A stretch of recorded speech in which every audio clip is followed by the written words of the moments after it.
Hello and welcome to a 2019 preview of the US Open. This is the Sweet Spot DFS golf show.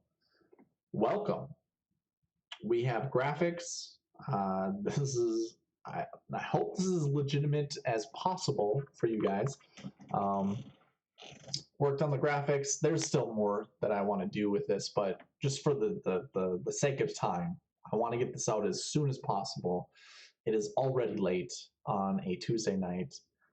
You basically have tomorrow to watch this before our tea times lock on Thursday. So I wanted to get this out as quick as possible.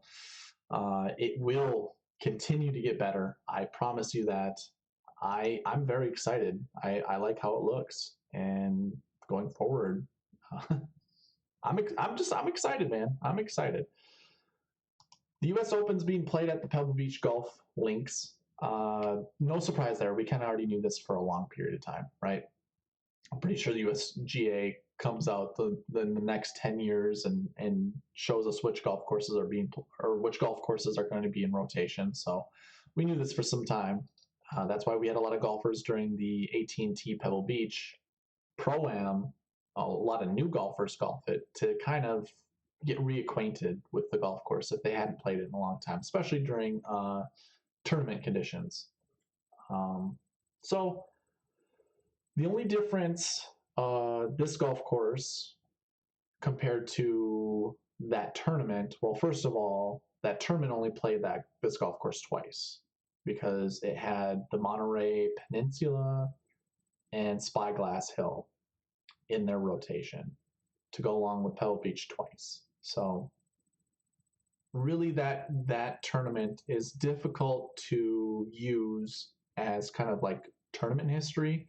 I will show you later on in the spreadsheets. That's kind of, I do have it ranked that way, but again, the other two golf courses are completely different. One of them is actually the tougher of the three, and one of them's the absolute easiest. And it really depends on weather, kind of. If it's really windy, then Pebble Beach probably plays the toughest, as the other two are kind of protected by trees. But that's neither here or there. But it is a par 71 this week. I don't think the DraftKings sub 70 bonus is in play whatsoever. We're going to have some volatility. This is a US Open. So we're going to see scores hover around even par. And if this was like, say, a par 70, I'd feel a bit more comfortable saying, hey, we're going to have a bonus. And I would probably find grinders who have decent ball striking stats. Because I think those are golfers that would probably find 69 or 68 a little bit more often than volatile golfers that have a high birdie or better percentage. The course is playing 7,040 yards. I don't think that's really 70,000. Is that what I said? 7,040 yards, which it's a short golf course, but the USGA has the rough fairly long, not as long as it once was, I think, back in 2000 and 2010. So, but it is going to be, I think Jordan Spieth said that it's gnarly. Phil Mickelson's already kind of complaining, saying if there is no rain, that this golf course is already broken. So it's going to be a tough test. So it's a par 71 because they converted hole 2, which was originally a par 5, to a par 4. The hole, I think, was the easiest hole, and now that it's being converted to a par 4, I think it's probably still going to be fairly easy.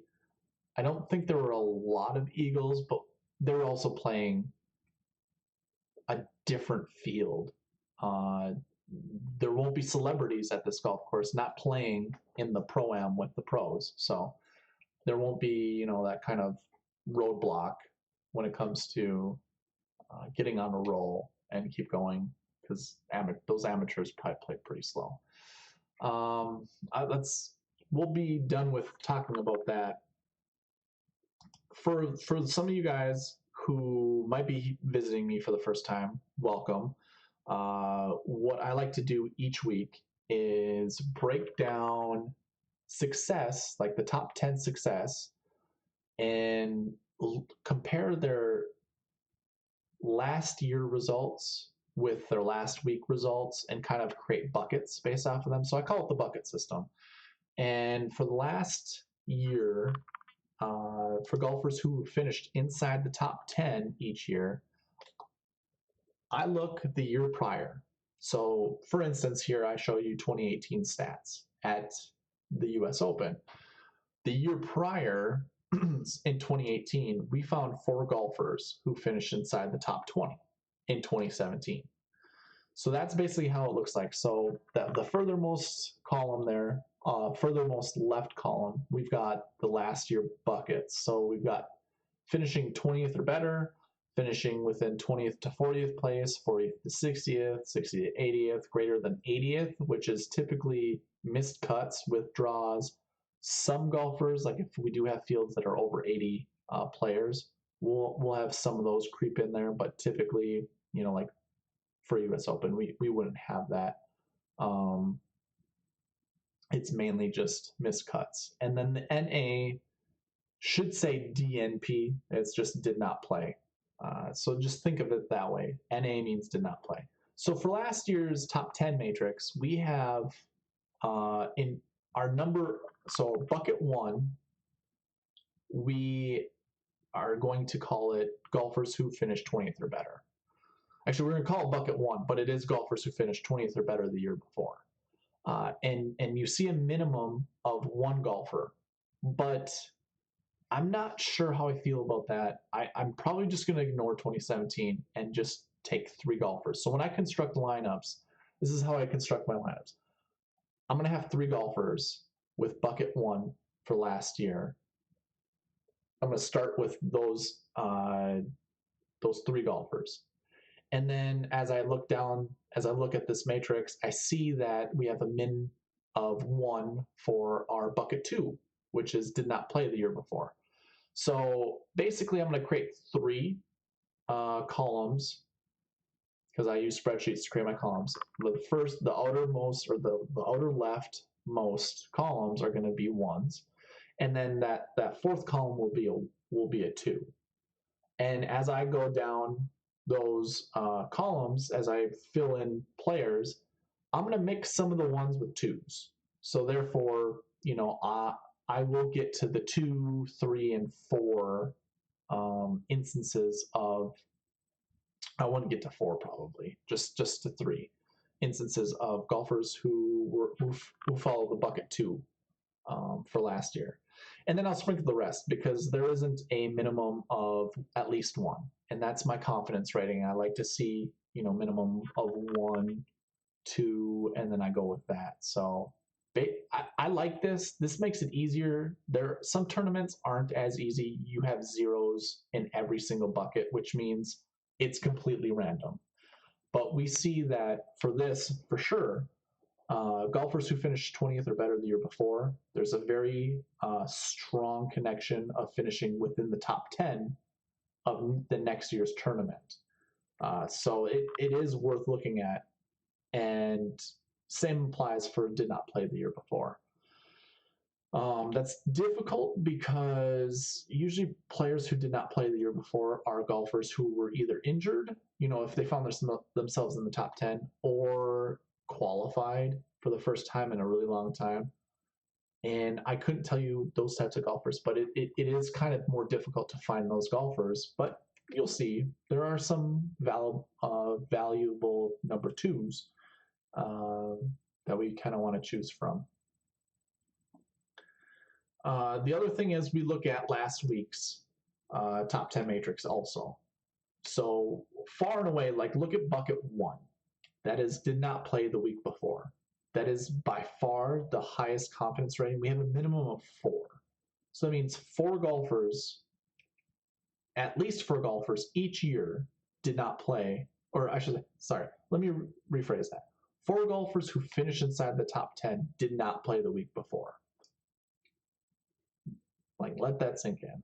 And that was the lowest amount of golfers. The next number is 7. 7 is the next minimum number of golfers who finish inside the top 10 who did not play the week before. So that is very valuable information. The next high ranked bucket would be bucket number 2, which is finished in the top 20 the week before. And we have a minimum of 0 there. So that kind of tells you that,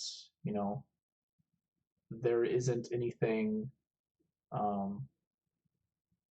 we really can't have much confidence that there'll at least be one number 2. We do have high amounts of confidence there'll be at least 4 ones. And that's how I'm going to look at it. So I'm going to find a lot of last week buckets of 1. I want you to pay attention to bucket 5, because there's a golfer, once we get to him, you're going to be surprised who it is, who falls in that bucket 5, who has a pretty good track record at US Opens. I'm just going to leave it at that. We're going to look at the bucket combinations now, because I do like to look at this just to see if I can find any kind of pairing combination that you see from year to year. Right away, we see a bunch of 1-1s. I think other than 2017, you see at least 3 1-1s. I think that's very valuable information, because it really limits, I shouldn't say limits, that's not the right word. It really narrows down the pool of golfers you want to select at this tournament, which is good because it's a US Open. That's, it's difficult to narrow because of the volatility, but I really like that. You see at least 3 1-1s, and in 2017, it's kind of you don't even see a 1 for the last year bucket, which I'm not positive why. I didn't really do much analysis on that, but you do see the winner was a 1 for last year's, for the bucket of last year. So that's worth mentioning. In fact, the last 4 years have at least been a 1. I shouldn't say at least. It's been a 1 for the last year bucket. And that's what we're going to continue going with. And in 2014 is the only other time that I have there that you don't see a 1 who has won the tournament, but you do see one, a top 3, and then a top 5. So you've got 2 that are in the top 5. It's a very high confidence ranking, and I think it's very important to find yourself at 1. And it's not difficult. When we go to the spreadsheet, you'll see that you want those. So take in the combinations, the bucket combinations you want. As we get to the spreadsheet now.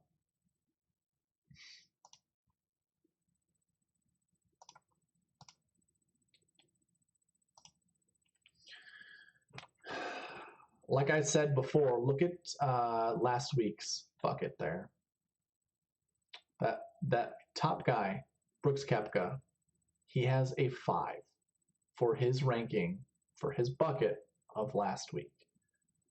Like I said, we've only seen 1 that finished inside the top 10. And honestly, if you look to see where he finished, or where that 5 finished, it was about 7th place. So it's not even top 5. It is top 10, but it's not top 5. Do you really want Brooks? With that type of risk? Now, hey, Brooks is the type of golfer that can break that mold. I'm going to use it as a reason to not play him. I think I'm going to take a stand. I'll play him in some lineups just to cover my tail, but I'm going to use this as an advantage to not play Brooks. The public doesn't really play Brooks to begin with, so I could see his ownership being somewhere between 12 and 16%, which, for someone who's dominated U.S. Opens, that's not a very good percentage of the public to own. Okay. What I want to do is actually, I don't really want to go down the list. I want to give you the top 5 of columns that I think that are important, or at least maybe you guys would think are important. Points per game, I don't really necessarily think you need to go there. All you really have are the top guys, honestly. So I don't think that's really that important to look at. And it's the US Open. I don't think scorers are going to be very low. Or I should say high. Points per game aren't going to be high. We go to the value here and the top 5 here. Let's talk about Scottie Scheffler. Scottie Scheffler is going to be very important to a lot. Well, I should say Scottie Scheffler has been talked a lot throughout the golf industry this week. During the Byron Nelson, he was also talked up quite a bit because I think he is a Texas boy, and that is a Texas golf tournament. He did okay, I believe. Looks like he got a 35th place. So yeah, he did all right. He's pretty talented, and at $6,700, it's going to open up a lot of salary to pick other golfers. So really, Scottie Scheffler's not a big. I don't know. I think his ownership is going to be over 10%. So I don't know. You take it as it will. I don't care about ownership. I only care about the optimal lineup. He is a 2-1, so already it works out in our favor if we want to pick Scottie Scheffler. He's just not going to anchor any of my lineups. I'll just throw him in a few lineups, just because he's good enough, and he might be that guy if you have a core lineup and you just sprinkle him in every once in a while. He might be the person who really puts you over. You might win a golf tournament or a contest because of it. Brett Druitt, don't really know him much. I believe he's Australian. Justin Harding, we did see him at the PGA Championship. He did pretty well there. I think he's a pretty talented golfer, and I think he's worth rostering in a couple spots. I really like Thomas Pieters. He's always been one of my favorite golfers, mainly because he can work the ball any direction. If you watch any of his videos on YouTube, you see the guy is very talented. He's very bright. He does know how to play just about every golf shot. He has a temper issue. I don't know if it just comes out when he knows he's not going to win a tournament. But if you watched him during his first year at the Masters, because of how well he shaped shots, that course was perfect for him. And he came out doing really well. Now, this is the U.S. Open. He has a lot of success on POA, which we will see later when we go through the POA splits. But he is also, he played really well at the Genesis Open in LA. He does play well. I'm trying to remember where they played the national championship because he is a national champion for Illinois. I believe it's Illinois. Yeah. I just don't remember where the championship was played. It probably might have been played at Pebble, to be quite honest. So I like Thomas Pieters here.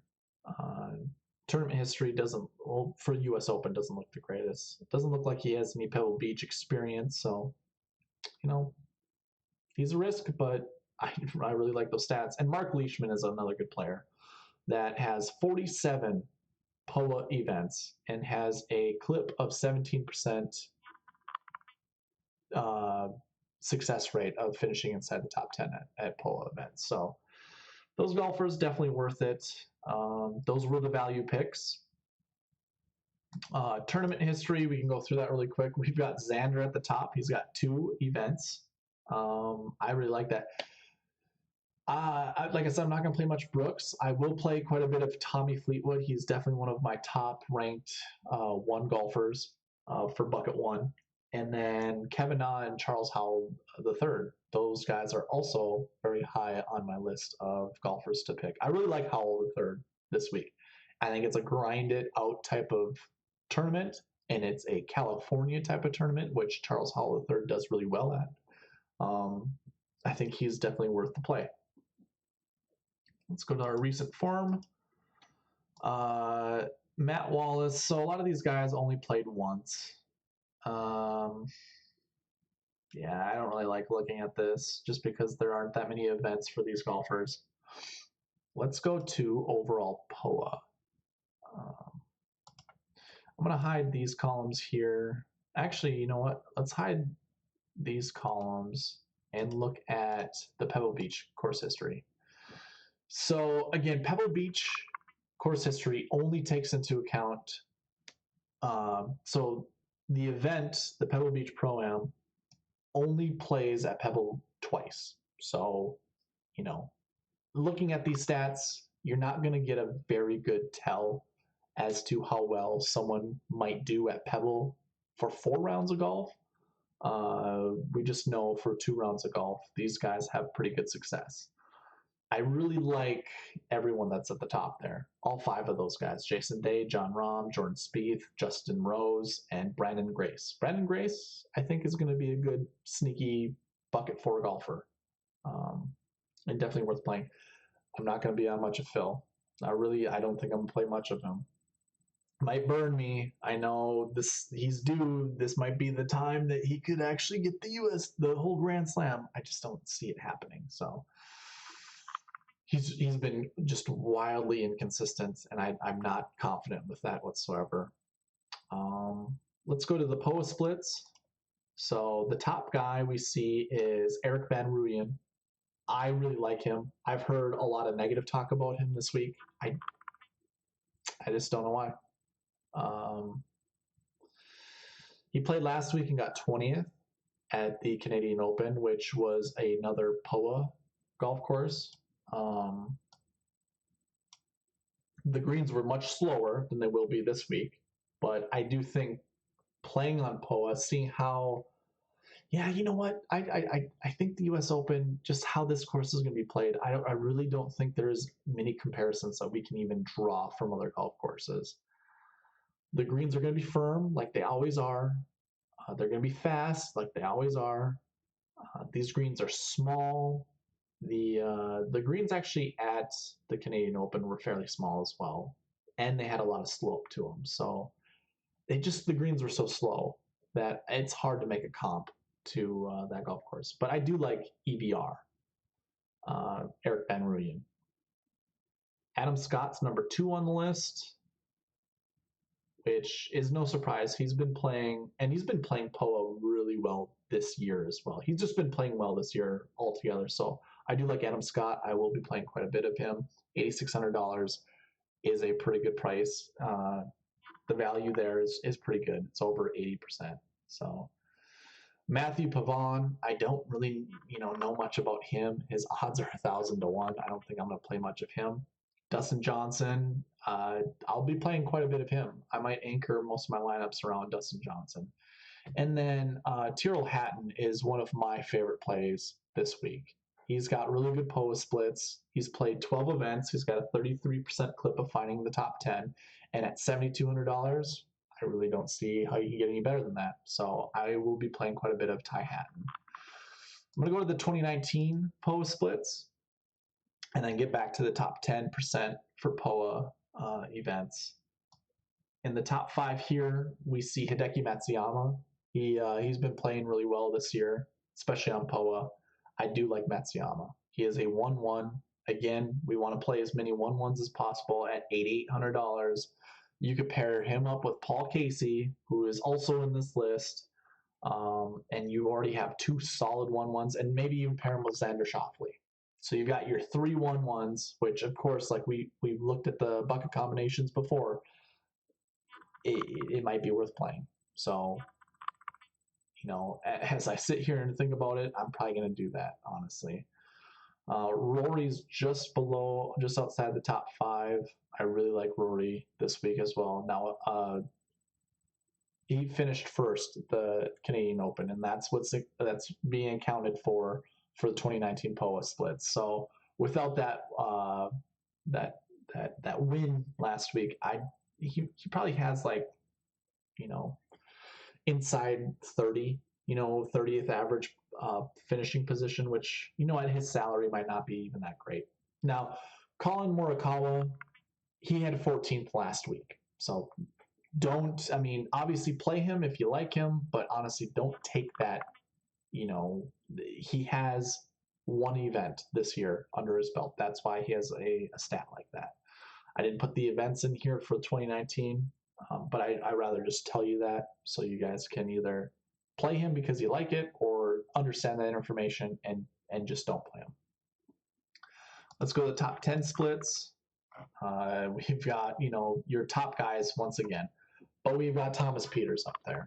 Another guy I like. It just, all I can tell you guys, Thomas Pieters will be a top 10 finisher if he plays level-headed. I know that's a difficult thing to ask for, but he's just so damn good that it is, I don't know. it's really difficult not to think of him being a good play.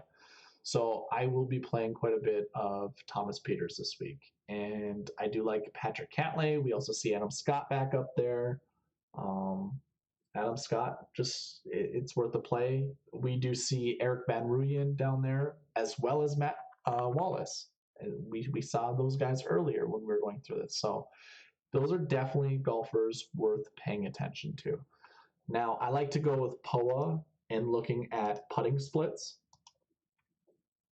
If you guys didn't see that, I sorted by, how many shots gained putting. The PGA provides those stats.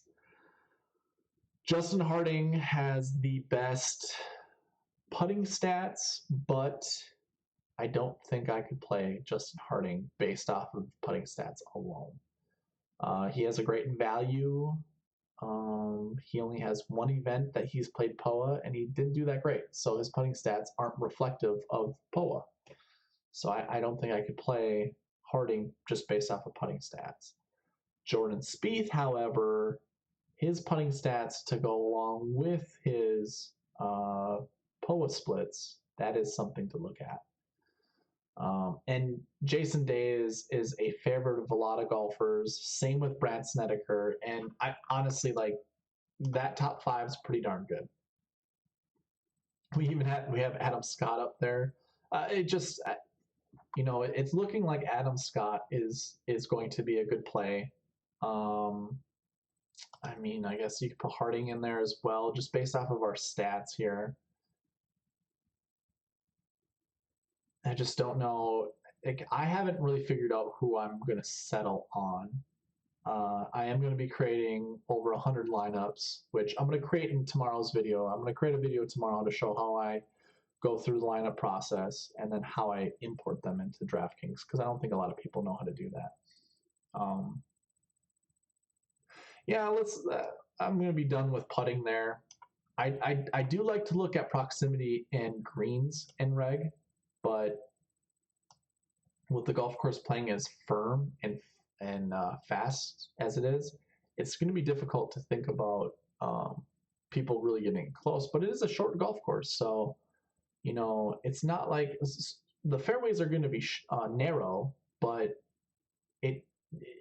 people who are still accurate are going to play really well. So we have Jim Furyk at the top here, proximity. There's no surprise there. He's one of the most accurate golfers on tour, always has been. Keegan Bradley's up there. I just think, let's look. I have driving accuracy up there as well, and Keegan is top 20 in the field this week, driving accuracy. So that's pretty dangerous. I don't know how to think of. I really don't know what to think of that. We've got Tiger Woods inside the top 5 for proximity. He's a pretty solid play too. This is the first time he actually appears in any of the stats that we just went through. So is it enough to play him in a lot of lineups? I don't think I'm going to anchor around Tiger. I do like him here, but I really like the 8 to 9K range, honestly. We do see Matt Kuchar up here. Now, he's a bit more expensive than he typically is at majors. He's still, the price is still really good. He's almost square with his pricing. So it is something to think about. I don't think I'm going to play him in many lineups. I don't like him at US Opens. Ches Reavie and Brian Stewart, those are golfers worth mentioning. Very cheap prices. They will help you create lineups. But the one stat that I think is very important this week is going to be scrambling. We don't want to go that way. We want to go this way. So we have Patrick Cantlay. Now, this is funny. I've made a lot of comments to people in the DFS industry saying, whoever says Cantlay can't handle the sand is completely nuts. It goes back to Pat Mayo getting pissed off at him during the Valspar. He blew a chance of winning a golf tournament on the 18th hole because he couldn't get out of the sand, and then got this moniker that he could not play out of sand. He doesn't have bad sand save percentage whatsoever. He is inside the top 100, which is better than average. And he is better than like golfers like Jason Day, I think Rory McIlroy. I mean, he's better than a lot of the elite golfers, but it is very surprising to see his scrambling stats as good as they are. He is the top ranked golfer. I will be playing him in some lineups, but the fact that he is a 5-1, I don't really necessarily find that to be too inviting. Webb Simpson, I will be playing a lot of him. Or I won't be playing a lot. I'll be playing some of him. Same with Lucas Glover. But then there's Tommy Fleetwood underneath there. I really like Tommy Fleetwood this week. And so let's compare scrambling with around the green. You know what? Honestly, you don't see much. So you don't see much, I should say, between scrambling and around the green. We see Tiger Woods up there. We see Brad Snedeker. So Snedeker is going to be popular. One thing I want to mention, there has never been a 6-1, or I should say a 6 that has got inside the top 5. We have a 6 that's been inside the top 10, but not inside the top 5. And we've only seen it once in the last 5 years. So any of those who are Ben An truthers, time to get off. I would not play any Ben An. Unless you've got FOMO, then maybe play them in one or two lineups, and that's about it. But yeah, I think that's going to be it. I don't have anything else to really go through. I don't really think any of the stats are that important. What I will do is I will sort by who I like. And actually, let me get rid of some of these golfers here and sort by the last year bucket. So these are my top ranked guys. Let's go by salary actually. So we'll go salary, come back, and go to the bucket. So here we are. Dustin or DJ, Justin Rose, Ricky Fowler, Fleetwood, Matsuyama, Finau. No, those aren't really surprising picks, really. Those are all elite golfers. But I really like Ty Hatton. I do like Henrik. I don't know how many 1-2s that we've seen. We can look at it really quickly.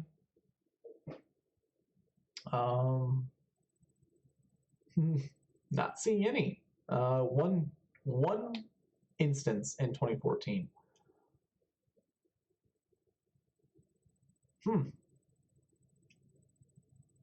Well, 2016 was a winner. Okay, that makes me feel a little bit better. So I'll be playing some Henrik, but that actually gets me off of Webb and Henrik a little bit. Anyways, going to the 2s, like I said, I was going to play at least one of these golfers. They're all very cheap. So I'm going to sprinkle as much as I possibly can of each of these golfers. I'm not too high other than Thomas Pieters and Van Rooyen, but I bet you a lot of the public are also on those golfers. To our 3s, which we find a lot of the other elite golfers here, which is kind of impressive. Now, again, with the 3s, if we go back here, we see there is some representation inside the top 5 for 3s. You see a 3-2, a 3-1, and another 3-1. So really, when we look back at it, Tiger Woods is actually a pretty good pick. That is a 60% clip to find the top 5 for 3-1s. We saw 3-2 once up there, so that is a 20% clip. I don't know how well you guys feel about that, but that would be Rory.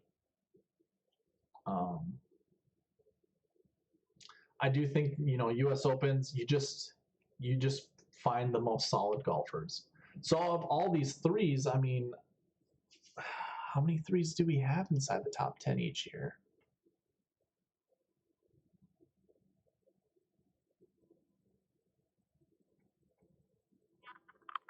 It's pretty volatile, but it looks, I mean, we had, we have at least 3 years where we have 2 3s. I don't know if that really gives you much confidence in playing a 3. But we do see them in the top 5. I think you just need to sprinkle I'm feeling really confident about the process that I'm going to do. Like I said, I'm going to create 3 columns of lineups, or I should say, when I create lineups, I do it by spreadsheet. So I'm going to have 3 columns that are just going to be all ones. I'm going to have 1 column that's going to be 2s, and the other 2 columns are going to be a mixture of 3s to 5s. Well, it'll be 1 to 5, and it'll just be going through all the players that I like, depending on how much salary I have left over. But another thing I also want to reiterate or show, we only have an instance of 1-4 inside the top 5 for the last year bucket in the last 5 years. When you look at this list and you see the 4s down there, Justin Thomas is there, Gary Woodland, Brandon Grace, Charles Howell. And what year was that again? 2015. So if I go to the 2015 recent form stat, I believe that was Louis, was it not? Yeah, that was Louis. Louis Oosthuizen was the guy. So, I mean, he was, an elite golfer at that time. So he's definitely one of the golfers that, I mean, Justin Thomas would fall under that Louis status at the time that Louis got that the top 5. So definitely worth thinking about playing him. Surprisingly, we see a lot of 5-1s, and Patrick Cantlay and Mark Leishman fall under the 5-1s. So take that with what you will. I don't care. It actually gives me a lot of confidence to play him or to sprinkle those 2 golfers. I mean, Mark Leishman's value alone is really good, and I know he was just battling an injury, but I think it's definitely worth playing. And Patrick Cantlay is just a solid player, especially on POA, and especially in California. So, yeah, I mean, I have starred 33 golfers. So that's basically going to be my player pool, is to pick out of these 33. Now, I'm not going to be able to pick, a lot of these guys in combinations with each other because of their salary. I don't have many that are under 7K. I have 4, and it's pretty much showcased by Eric Van Rooyen, Scotty Scheffler, and Charles Howell. There's Ches there. I'll be playing some of him. But yeah, I don't know. I'll open this up. I'll go through the top 6 here, or not top 6. I'm sorry. We'll go through the sub 7 really quickly, and I'll just point out some golfers that I think might be worth playing. Rob Oppenheim. He showed up. I mean, he used to be a golfer I played like 2 or 3 years ago, quite a bit. He might be worth playing in some, especially if you need that salary relief. I really like that. And his POA split's not so bad. Same with Richard H. Lee. I usually like picking golfers over 7% in the top 10 POA, or just top 10 grasp percentage, as I like to call it. I really don't know many of these golfers. I've obviously heard I've heard of Brian Davis. I've not heard of any of the rest of the guys. Out of these guys, Chipping McDaniel had a really good showing at a tournament earlier in the year. I can't remember which one it was, but it's not going to be enough for me to play him. Carlos Ortiz is kind of a long ball hitter. He doesn't he doesn't really suit my fancy whatsoever. He's very volatile. The rest of the guys, I bet, were people who qualified for the U.S. Open, so I probably wouldn't pick them. Here, Matt Parziali. If you remember, I think he was the top amateur at the Masters tournament 2 years ago. So I bet he's like a mid-am. He qualified through the U.S. mid-am. I'm not positive on that, but he might be worth playing. I'm not going to be honest, but he might be worth it if you're looking for the salary to open up your lineups. The rest of these guys don't really know. Sepp Straka, I've heard a lot about. I just think his play is a little too volatile. That's why he's at 6,300. I'm not sure if this is a Swedish player or if it's any Scandinavian, but if it is, it'd be Jovan Rubila. Um, I'm not. I don't know much about him. I don't think he's worth the play. I only mention him because I've heard of him. That's about it. Sam Saunders is here. I wouldn't play Sam. When you come down here, guys, you're not going to see a lot of valuable players. These two golfers here might be worth a play, honestly. Nick Taylor is a solid ball striker. Nate Lashley is a fairly all-around golfer. Like he's pretty decent all around. We've got Ernie Els and Dean Burmester. Both of those guys, they're South Africans. It doesn't really mean anything, honestly, when it comes to this golf tournament. So I do remember playing a lot of Dean back in the day. I thought he was a consistent golfer when I played him. He hits the ball fairly far, but I haven't heard much about him. Anirban Lahiri, he's a streaky golfer, and when he's on, he's on. So he might be worth it. Luke Guthrie has a lot of good stats, and I have not seen him in forever. Like 3 years, maybe. 3 years was the last time I saw him. So I really don't know what to say about Luke Guthrie. Don't know what his game is like, but maybe he's worth a bullet. Luke Donald's down here. Now we get into players that you probably would play. One guy I do really want to highlight. I'm glad that I got to him. Victor Hovland. He is a up-and-coming star. He will be if he, is dedicated and remains true to it. I think he's worth the play. I'll be playing in a bunch of my lineups, actually. And I do like Sam Horsfield right below him. I think those are actually pretty decent pivots from Colin Morikawa because he's getting talked up quite a bit. So is Victor Hovland. So take that with what you will. I think Victor Hovland's a very good player and definitely worth a roster position, especially being a 2. I definitely like that. And I will say this, going through all the recent forum pages, I haven't really done this with you guys in the past, but I do like to see if, who has tournament history and who doesn't. So Xander didn't 2 years ago, but he was an up-and-coming star. Trey Mullinax, not so much, but it looked like he had promise while he was coming up. But as you see, a lot of these people who don't have course history that finish inside the top 10, like Cam Smith, he's a very talented golfer. So is Tony Finau. That's not a top 10, but you get my drift. This is their first time playing in it. Now we get to a point where there isn't any quote-unquote course history because I only go back to 2013. So yeah, don't really care about looking at that. So I bring all that up because golfers who don't have course history, like a Victor Hovland, you know what? I was looking at Pebble Beach. I could be completely wrong about this. No, he still doesn't have tournament history. So I think it's worth playing him. Justin Harding is here.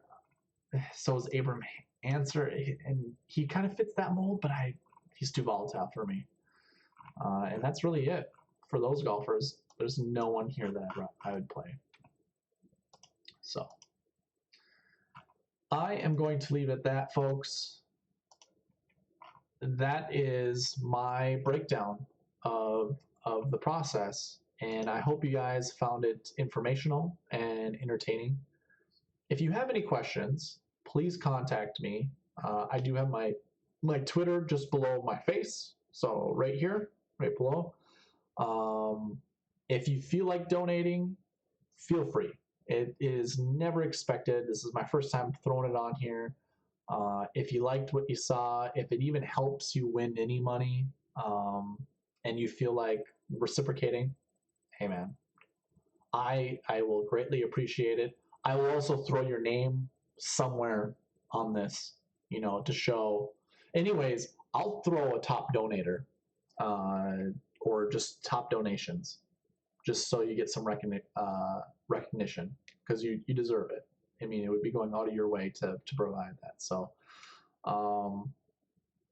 in the future, though, this will be the way. If you want access to my spreadsheets, it will be through a donation. I don't know what that price will be. I'm thinking $40. But there's also a YouTube membership fee, and I'm thinking about doing that also, where I'd give you access to like a month's worth of spreadsheets for like $5 or $6, so a month. I don't know. Sound off in the comment section if you think that's fair. Give me any feedback, whether it's in the comment section, whether it's on Twitter, whether it's on my email. That should be in the description of the video. I did not include it in the show here whatsoever. But yeah, if you like the video, please leave a like. And if you want more videos going forward, if you want to be notified, go ahead. Go ahead, subscribe, hit the little bell there. You will be notified. I try to get videos up every Tuesday for preview videos, and then hopefully every Sunday evening for review videos, but it's been more Mondays than it has been Sundays. And hopefully, going forward, these videos will be a little bit quicker. You'll get to see all the information, the notable information right above. I showed you all the buckets or the golfers in each of those buckets that I like, and I kind of have them rate. I won't lie, they're ranked by salary, but I pretty much follow that by my confidence ranking as well. But with that, I will bid you guys adieu. Thank you for watching. Good luck with your contest this week. Again, if you like the video, please leave a like, please subscribe, and comment with any feedback. Thanks, guys.